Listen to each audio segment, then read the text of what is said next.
So it's about time I show you guys how to make the best mushroom risotto I've ever made in my life. And the reason it's the best risotto I've ever made in my life is because it's the first mushroom risotto I've ever made in my life.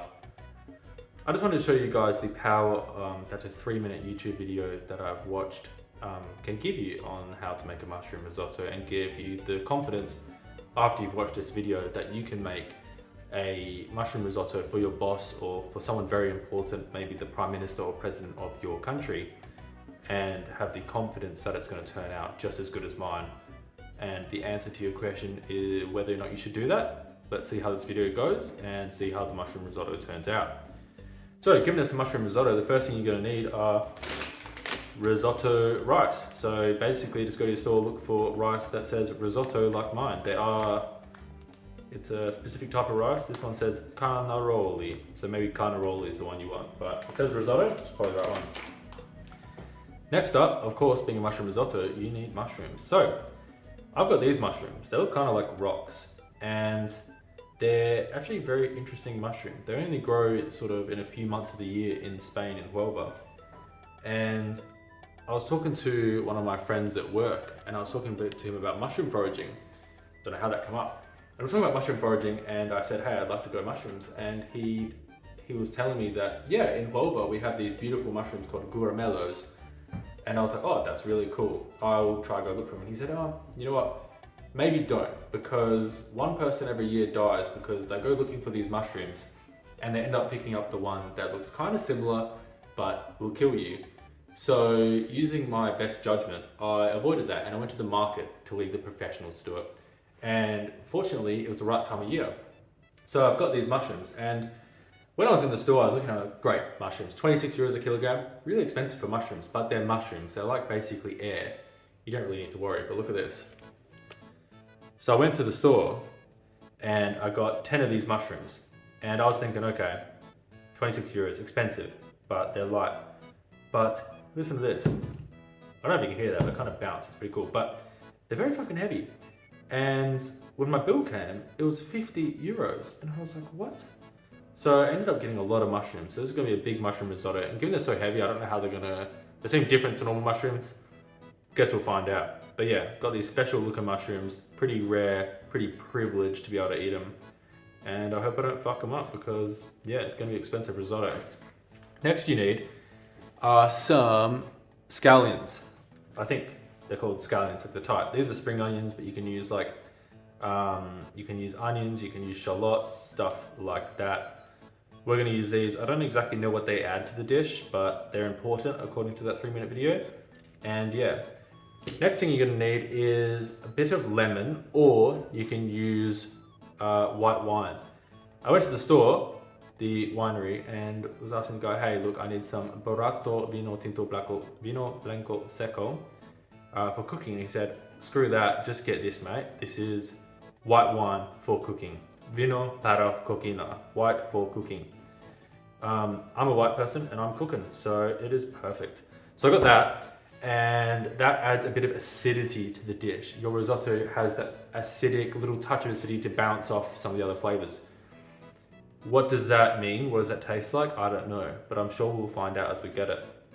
We're also going to need, well, it's kind of optional. You can put in, excuse me, you can put in some extra flavoring. So I've got rosemary over here. I was trying to look for basil, but unfortunately I couldn't find it. So we're going with that. Additionally, you need to make a broth. Now, my beautiful partner made a chicken broth the other day, but it's been a bit too long. So it's been 4 days, and it's been like a week. And I don't think it's really that safe to consume anymore. So I'm going with the old school way, the easy way. And I'm getting some, not gelatin, it should be chicken cubes. Regardless of that, I've got this, which is kind of the same thing as like the chicken stock cubes. So I don't know how much to put in, but I'll put in a couple teaspoons. It's Ukrainian, tastes pretty good. Yeah. So I think that's covered all the ingredients. Oh, one more thing in my fridge. Parmesan cheese, straight from Italy, as you can see. Formaggi, Parmigiano, Reggiano. Anyway, so this will go in just as garnishing at the end. to give it that bit of extra kick, I assume. So yeah, let's get chopping. So firstly, to do these mushrooms, I think that's a bit of a unique one. I haven't really done this with other mushrooms, but theoretically with this mushrooms, when I was at the market, the guy was just giving me an example of how to peel it. I think with normal mushrooms, so most of the mushrooms, any person who would be silly enough to follow this video as a guide to cook a risotto would use, you don't need to do this. I think generally with mushrooms, you just pat them down with a bit of cloth and paper on, or a bit of paper cloth, and they turn out fine. So, but he said just to do something like that. So obviously I don't have the right knife, so I might be wasting a lot of mushroom. But as I said before, I have a lot of these mushrooms, so we're just gonna do it. So for me, this is gonna take me quite a while because I don't have the right knife. I'm using basically a rescue tool knife. But yeah, you'll see the finished product, and yeah, they look pretty good now, don't they? You guys thought they wouldn't be good, but they look like mushrooms now. So yeah, how do these mushrooms grow? I don't know. Like, where's the stem? I don't know. So we'll see. Now, would you just look at that? Does that not look like, oh, slippery, an amazing mushroom? So yeah, I think when you cut your mushrooms, typically I would say you want to cut them pretty big because they're gonna sort of reduce a lot in size. But with how fucking bouncy these mushrooms are, look at that. I don't think they're gonna reduce in their size too much. So I'm gonna do pretty small chunks because I don't want to be fucking chewing a big clump of mushroom. So I'll get back to you once I finish.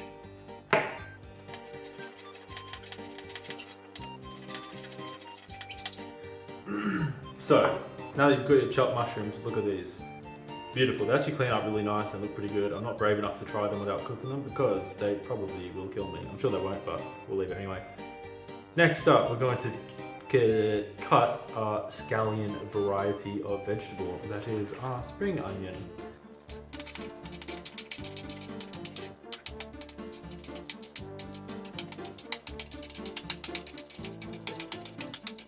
Look at that, all done. Keeping the ends separate to the middle bit.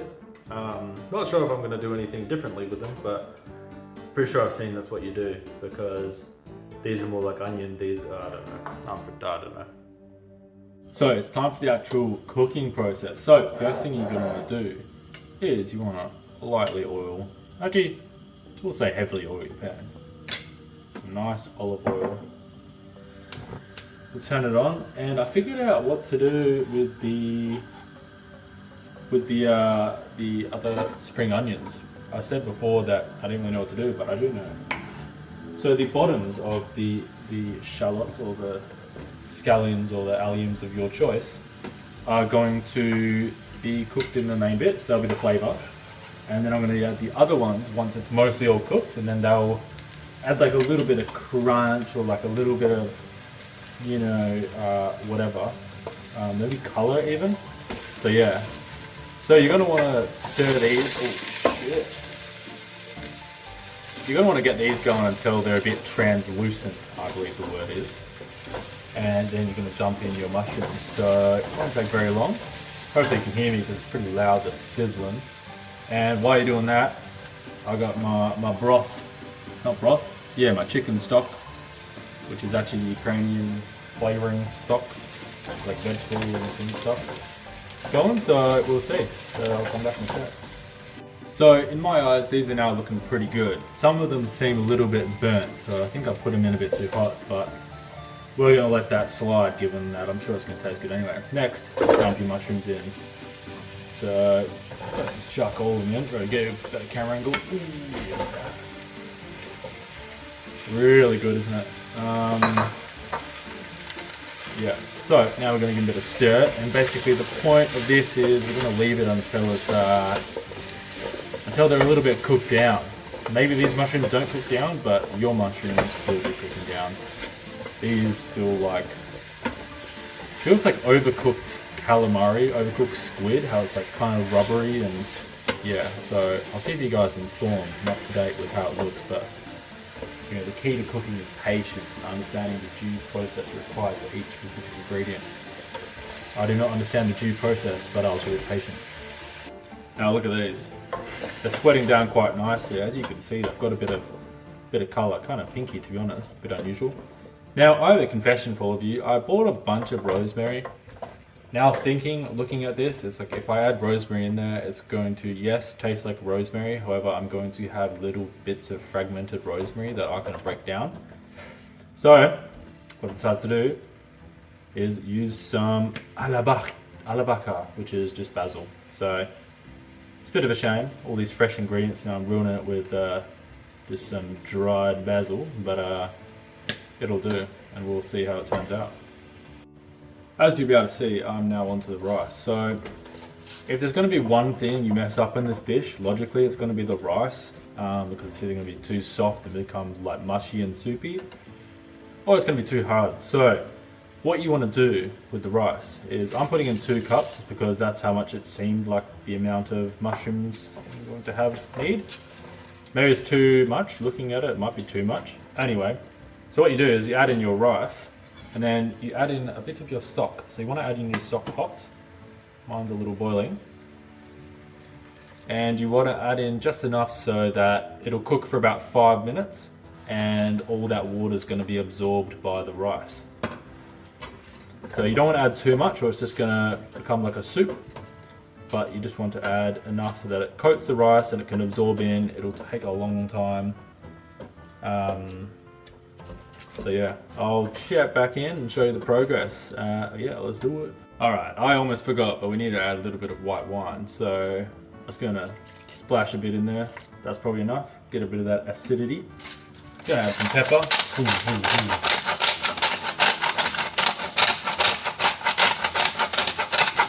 Oh yeah. That's peppery. Anyway, let's add some salt. Alright, give it a stir, mix it in. So you can see that water that I added, a lot of it's already been soaked up. So while we got the camera rolling, I'm going to add a little bit more, just a tad. Not a tad, I'm going to add a whole, there we go, a little bit more. Why not, you know, speed it up a bit. Cool, catch you later. Alright, look at that fellas.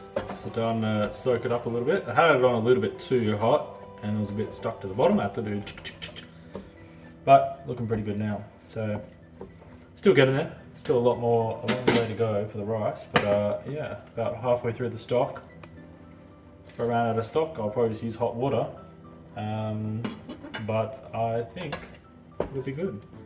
So about 1 cup of stock for every, no, 4 cups of stock for every 1 cup of water. So yeah.